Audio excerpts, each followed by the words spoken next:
Hello everyone. Today I am here with module 2 from our additional paper Indian Writing in English. The topic which we are going to cover today is The Shadow Lines by Amitav Ghosh. Let's read the basic story and understand the nuances which Amitav Ghosh has tried to incorporate in this particular piece of literature.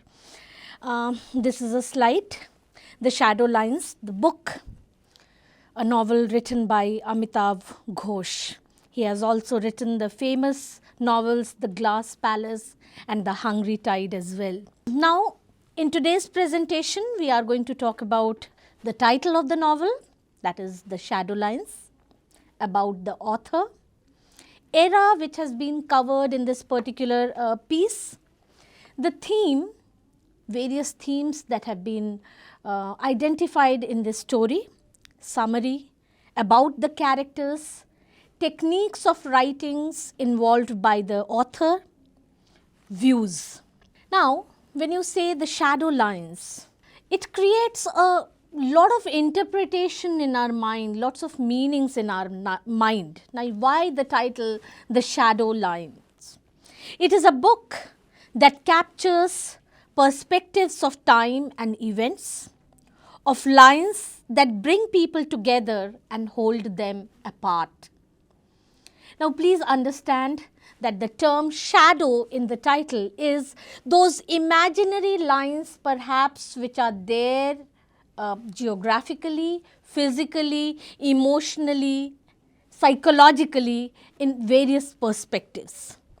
Lines that exist in the memory of one and therefore in another's imagination. Again, a very, very pertinent thing, that lines that exist in the memory of one might have a very, very different interpretation in the imagination of another person.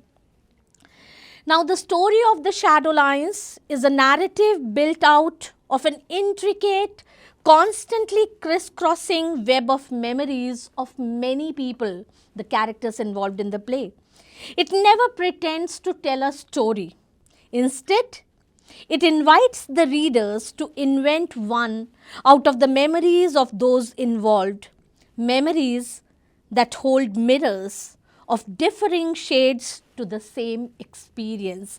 Please underline it, memories that hold mirrors of differing shades to same experience. Now, that is what I was hinting at just now, that one's memory might be different regarding that same incident from that of the other. This is the individual perspective to the particular incident and event. Now, before we move on, let me introduce the author to you.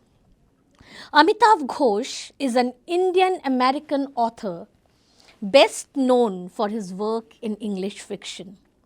He was born on July 11, 1956 in Kolkata. His wife is Deborah Baker. He has won awards like Arthur C. Clarke Award, Padma Shri Award, etc. As far as his education is concerned, he has studied at the University of Oxford, St. Stephen's College, Delhi, University of Delhi, St. Edmund Hall, Oxford, and the Doon School. He has also been honoured with various nominations. He was nominated for Man Booker Prize, Man Booker International Prize, Locus Award for Best Science Fiction Novel, etc. Now, if we see the shadow lines from a bird's eye point of view, author is Amitav Ghosh, country is India, language, it is written in English, genre, it is a fiction, it is basically a novel. It has been published by Ravi Dayal Publishers Publication. Date of publication is 1988 and it has been printed in a hardbound copy.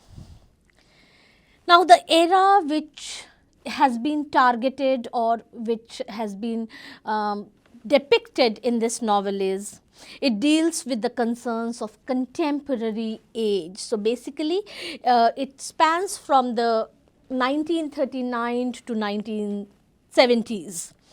There is a sincere search for identity in the novel. the need for independence has been depicted in most of the characters in the novel.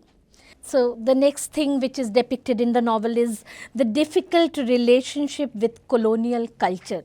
Now, here I want to point out something very crucial to this novel. It is, this novel falls under the category of post-colonial literature.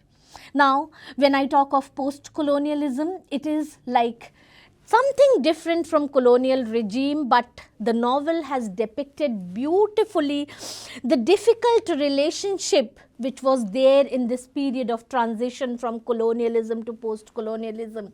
India was evolving as an independent nation, but the past colonial regime was imprinted very, very crucially into the culture and the mindset of the people of India.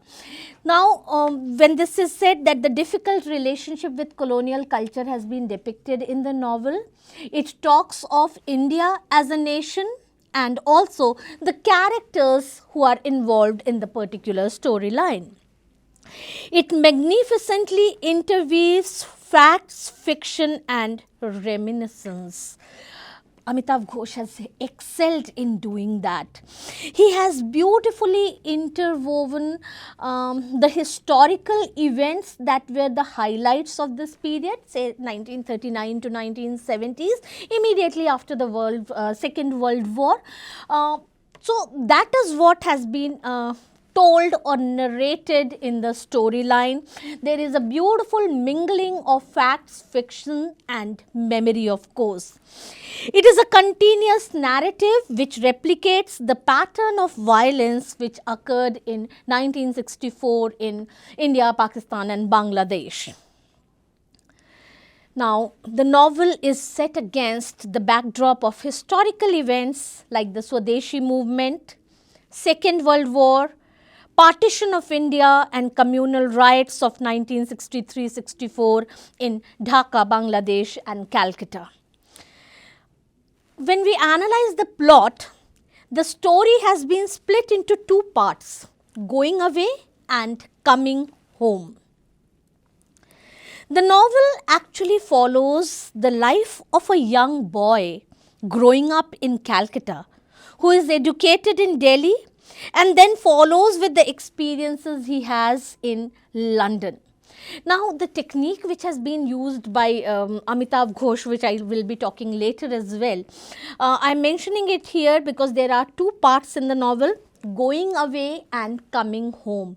And the narrator who is narrating us the story is going back and forth in telling the story. Suddenly he is in 1939, suddenly he is in 1950 and then he moves on to 1969, something like that. The jigsaw, every paragraph in the novel depicts a different time period, and that is why it is a little complicated way of associating with the events, and that is how it has become such a popular novel, the way it is in an unconventional mode that Amitav Ghosh has narrated the story.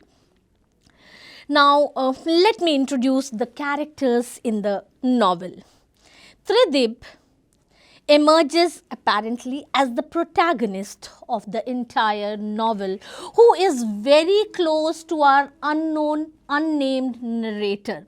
Now, the name of the narrator has not been disclosed in the story, but it is from the narrator's perspective that we understand the entire story.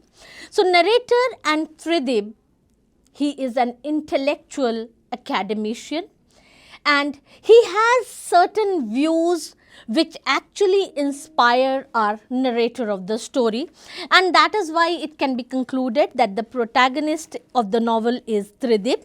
He is a middle class boy who grows up in a middle class family. He is the narrator's uncle. Please remember the relationship. He is our narrator's uncle. Then we have Thamma.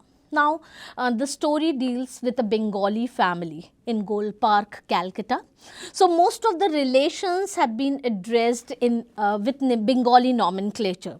So, we meet Thamma. Thamma is grandmother. She was the headmistress of a girls' school in Calcutta. Ela, She is narrator's cousin who lives in Stockwell, London. May, she is the prince family's daughter. She is in love with Tridib. Please see this, that May is in love with Tridib, and that is a big question, that will their relationship blossom into something more? That is the mystery which has been maintained throughout the novel. Nick, he is the prince family's son. He marries Ela during the course of the novel. And then we have Maya Devi. She is the narrator's grandmother's younger sister and Tridib's mother. So basically the story unfurls in a manner that there are two sisters, Thamma, the name is not given, and Thamma's younger sister Maya Devi. Thamma stays in Calcutta and she is a headmistress of a girls' school in Calcutta, and Maya Devi actually resides in Dhaka, and she belongs to a very, very influential family. So there is this class distinction between the two sisters.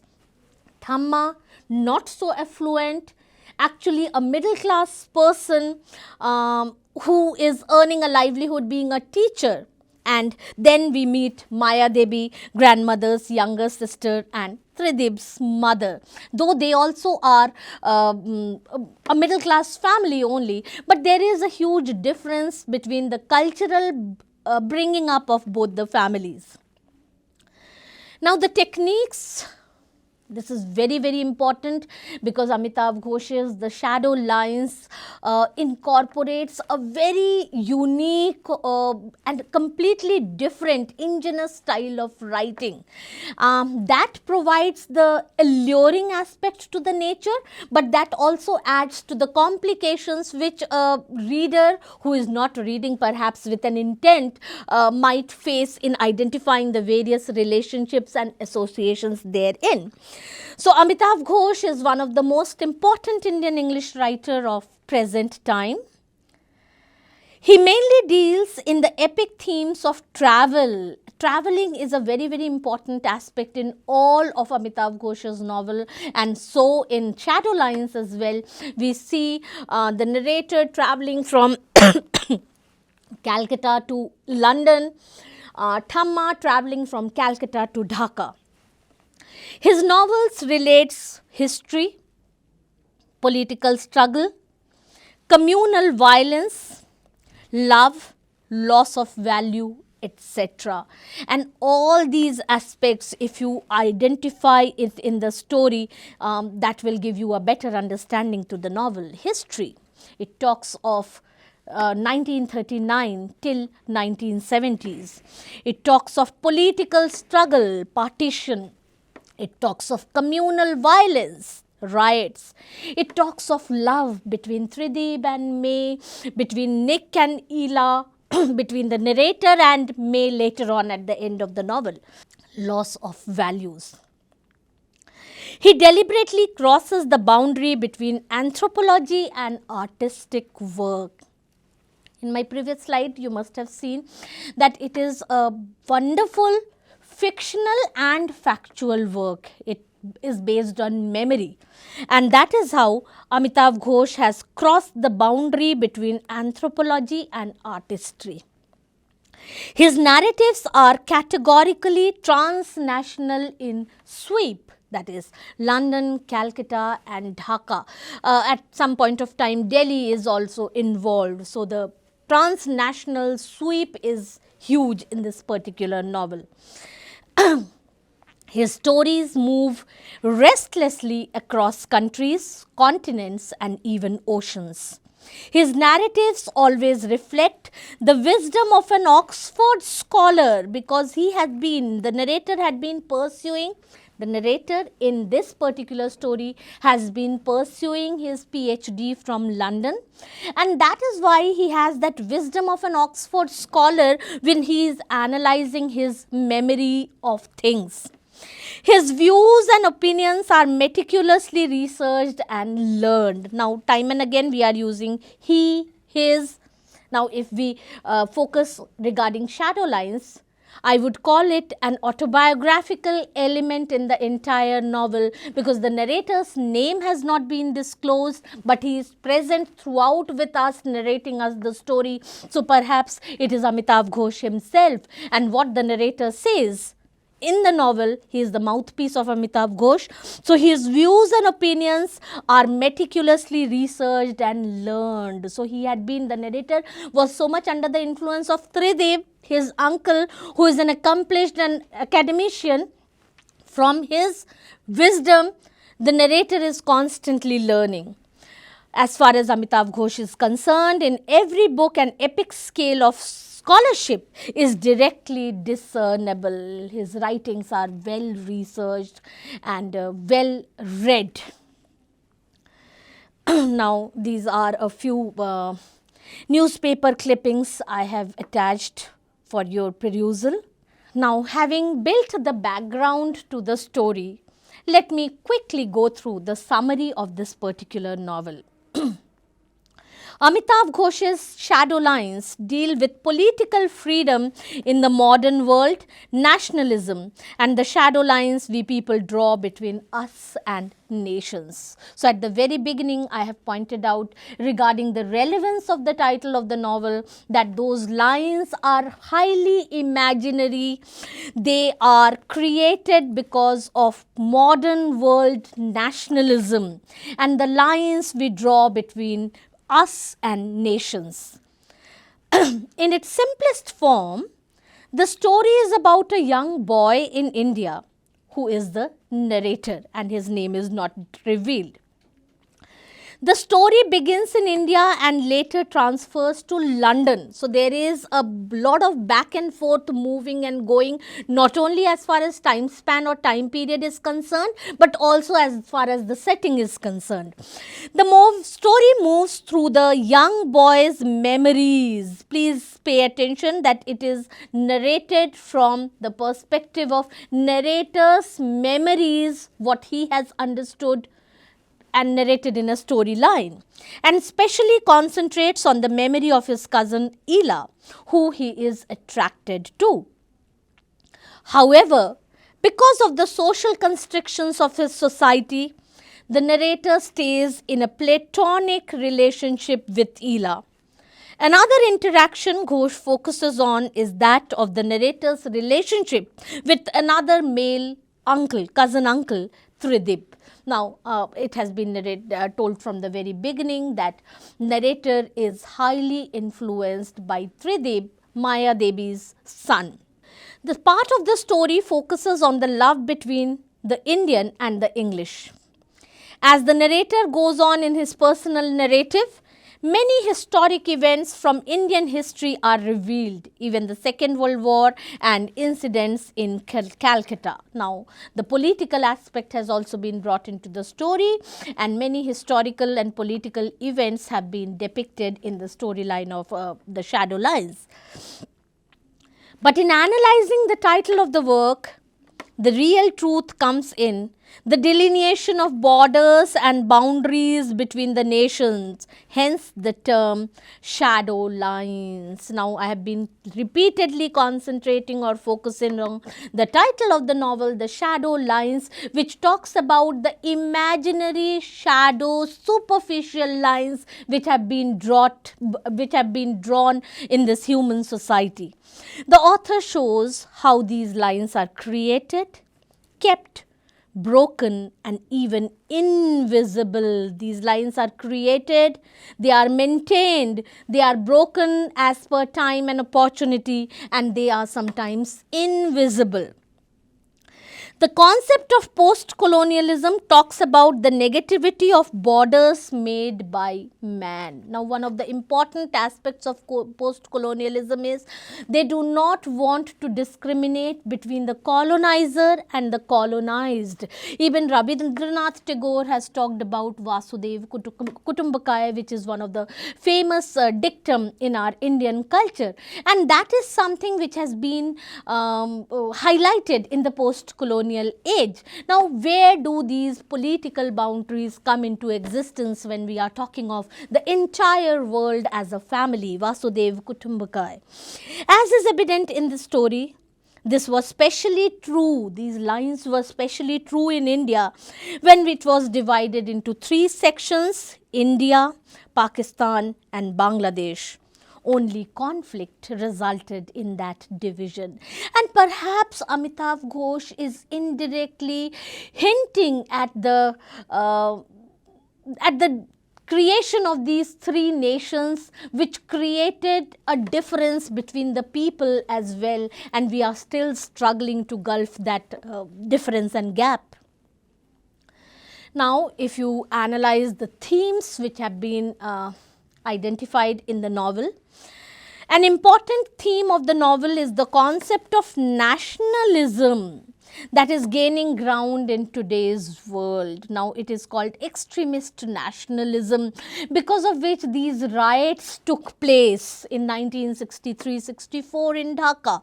Now, this nationalism has been analyzed from the lens of a microscope by Amitav Ghosh perhaps in this novel, because we tend to identify that this nationalism is the cause of those lines which have been created in the minds and hearts of people of different nations. The author has held the extreme form of nationalism responsible for many problems that have emerged these days. Love for the country, passion-inspired nationalism, and intoxication of patriotism cannot but lead to jingoism. Now, this is perhaps a didactic preaching which Amitav Ghosh as a literature wants to communicate to the society, that these shadow lines, let them remain shadow. If you allow them to come to the forefront, it would create a havoc in human society. Thus, nationalism, which had and which has great uses, can become the greatest obstacle to world unity and world peace. This uncivilized instinct has been magnified beyond all measures, resulting in political and economic megalomania. This novel, perhaps in its enthusiasm to prove the point, has gone a little too far to proclaim that nationalism is a defunct force. It is not actually so, but then that is what he is being didactic and trying to vocalize, that the extreme nationalism is something which is not healthy for human society. Now, if I conclude the novel, this is a book about people and places and the connections between them. For me, the most poignant parts of the book are the times when the narrator contemplates the meaning of maps and borders, or the difficulty of rendering meaning to violence with language. Now, when you read through the novel, you will find incidents which touch your heart actually. Then, as an educated person, you question the existence of these phenomena and why are they happening in a civilized human society. So, this novel, when read, is going to provide you a lot of food for thought, and it will give you a very wonderful picture, tracing, identifying the problems, of course, the good points as well, of post-colonialism, and how when you differentiate from colonialism and post-colonialism, the phase of transition is the most difficult one. I hope you will be able to understand better the novel, but of course, once you read it, go through this presentation, that would give you more clarity to the topic concerned. Hope to see you soon with our next module. Thank you so much.